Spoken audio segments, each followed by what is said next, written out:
Saat itu Sukin menumpang sementara di rumah si Jia. Hal itu sempat membuat si Jia sedikit merasa heran karena hubungan mereka tidaklah terlalu dekat. Sukin juga minta maaf karena sudah mengganggu si Jia. Di sana Sukin mendapatkan telepon dari Songyan, namun Sukin menolaknya karena ia yang masih kesal pada Songyan. Sampai akhirnya ketika Songyan menelpon kembali barulah Sukin mau menerimanya, tetapi Sukin bersikap sangat jutek padahal Songyan sangat mengkhawatirkan pacarnya itu. Hal itu pun membuat Songyan menjadi sangat frustasi.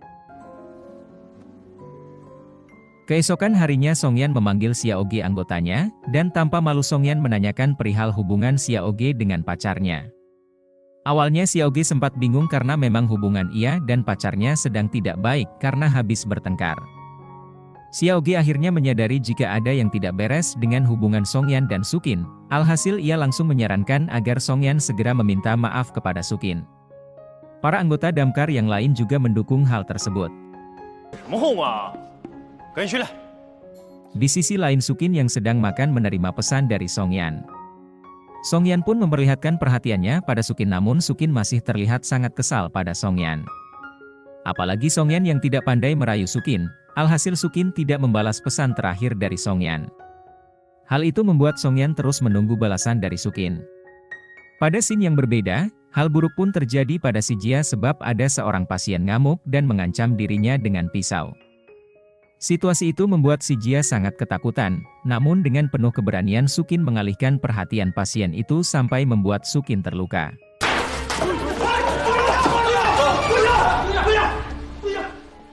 Tak menunggu waktu lama Sukin pun langsung mendapatkan perawatan. Setelah selesai Sukin bertemu dengan direktur. Direktur sangat mengkhawatirkan kondisi Sukin, karena tangan ahli bedah seperti Sukin sangatlah berharga. Alhasil direktur memberikan Sukin cuti beberapa hari untuk beristirahat sampai tangannya sembuh.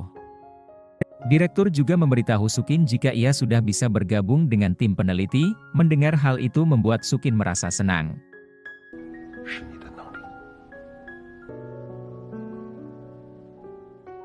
Kemudian Xiao sudah bersiap untuk menjemput Sukin. Xiao terlihat sangat khawatir melihat Sukin yang terluka. Lalu mereka pun pergi ke suatu tempat. Di sana Sukin menceritakan apa yang sedang terjadi antara dirinya dan Songyan. Sukin juga meminta pendapat Xiao. Mengetahui hal itu membuat Xiao memahami situasi yang sedang Sukin rasakan. Kemudian Xiao pun mengantar Sukin ke rumah si Jia. Xiao juga minta si Jia untuk menghubunginya jika terjadi apa-apa dengan Sukin. Di sisi lain Songyan baru mengetahui dari Yanji jika Sukin sedang terluka. Hal itu membuat Songyan menjadi sangat khawatir dan terus berusaha menghubungi Sukin. Setelah berhasil menghubunginya, Songyan memperlihatkan kekhawatirannya tersebut pada Sukin. Namun Sukin tetap bersikap cuek pada Songyan. Ditambah dengan Songyan yang takut jika mereka putus, Sukin pun langsung menegaskan jika mereka hanya bertengkar. Tetapi lagi-lagi Songyan yang tidak menyadari hal tersebut, akhirnya Sukin pun kembali ngambek pada Songyan. Di malam hari tiba-tiba Songyan sudah berada di rumah si Jia. Kedatangan Songyan itu pun tidak begitu membuat Sukin meredakan amarahnya, padahal Songyan sudah membawa beberapa makanan untuk Sukin. Tak hanya itu, rayuan yang diberikan Songyan pun tidak lagi mampu membuat Sukin tersenyum, namun Songyan sudah meminta maaf pada Sukin.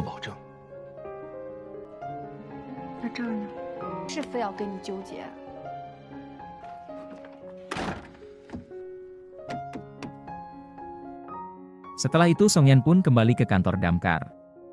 Di atas gedung yang tinggi Songyan mengingat semua hal buruk yang pernah terjadi pada dirinya dan keluarganya.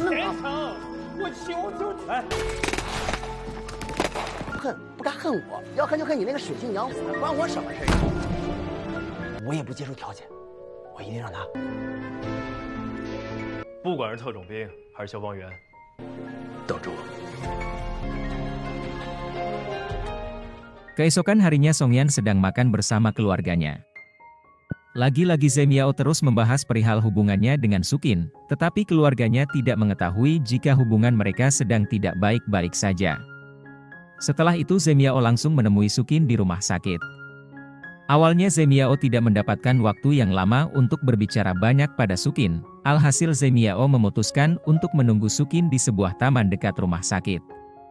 Di sana Zemiao berusaha membuat hubungan Sukin dan Songyan kembali membaik.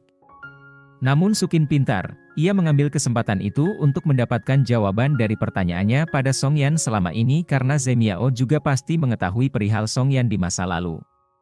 Akhirnya Zemiao pun memberitahu Sukin jika selama ini Songyan selalu melakukan apapun demi Sukin pujaan hatinya, namun setiap usaha yang dilakukan Songyan langsung dihancurkan oleh ibu Sukin. Mengetahui hal itu membuat Sukin terkejut dan merasa sangat hancur.